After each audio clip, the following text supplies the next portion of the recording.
ओम शांति। कैसे हैं आप सब? मुझे पता नहीं भगवान को याद कैसे किया जाता है। क्या गीत सुन के, क्या योग करके, मुझे नहीं पता। एक सच्चे मन से बताऊं तो मुझे पता है उस खुदा को याद करने के लिए आपके अंदर वो सच्चाई, वो भोलापन बहुत ज़रूरी है।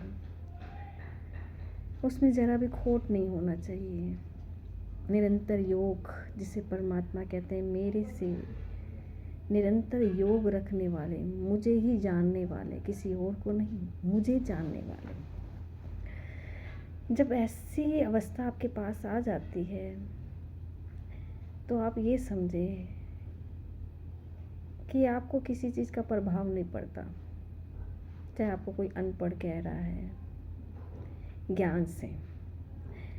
मैं एक भोली माता को जानती हूँ। भोली माता इतनी प्यारी माता है कि कुछ भी वो जवाब देती है ना, तो वो बाबा के ऊपर उनका सीधा एक टारगेट जाता है, एक निशाना जाता है। वो किसी चीज़ को नहीं जानते। और जब वो मुझे फ़ोन करते हैं ना कि अब मुझे पता है आप मेरे लिए योग कर रहे हो, असल में मैं योग नहीं, उनकी बात भगवान स्वयं सुन रहे होते हैं। बाबा उनकी भोलेपन से जो कहते हैं वो बात उनकी सुन रहे होते हैं। और वो हमेशा मुझे ये फ़ोन करते हैं, नहीं नहीं नहीं नहीं, आप बहन मुझे पता है आप मेरे लिए योग कर रहे हो, हमारा काम बनता जा रहा है। मैं एक बार तो खुद से एक स्माइल करती हूँ, बाबा कि भोला इंसान जो मैं किसी काबिल नहीं, मुझे ही एक महान समझता है, जबकि उसमें एक मेरा कोई रोल नहीं। हाँ, जब उनके लिए ये समस्या आती है तो मैं बाबा को कहती हूँ, बाबा कुछ भी हो जाए, इनका काम होना चाहिए, कुछ भी हो जाए। और मैं वो फरियाद लगाती हूँ बड़े सच्चे मन से।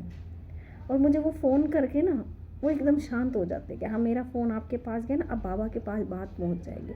और अगले दिन ही फ़ोन आता है कि आप मेरी बात तो कंप्लीट, हाँ मुझे पता है आपने किया है और हमें विश्वास है, हम कूद रहे हैं, मुझे पता है बाबा पकड़ने वाला है।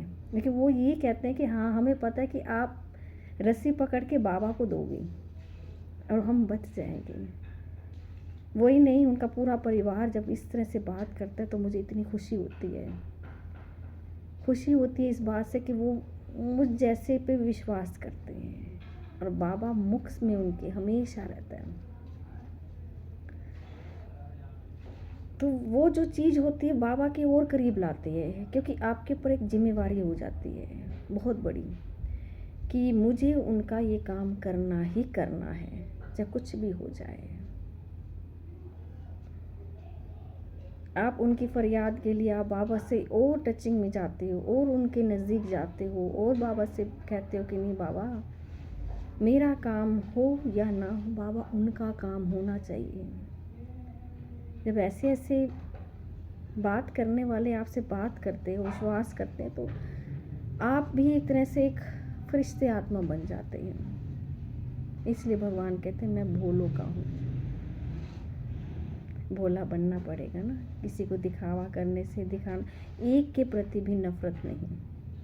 मुझे भी देखो कहीं ना कहीं से गुणग्राही बनना है, कहीं ना कहीं से कुछ सीखना और संभाल लेना है, गुणों की माला डालनी है। आप ये सोचें, हाँ जो वो हो रहा है वो अच्छे के लिए हो रहा है। शायद मुझसे ये नहीं होगा तो वो दूसरा इंसान करेगा, शायद वो मुझसे भी बेहतर कर सकता है। ओम शांति।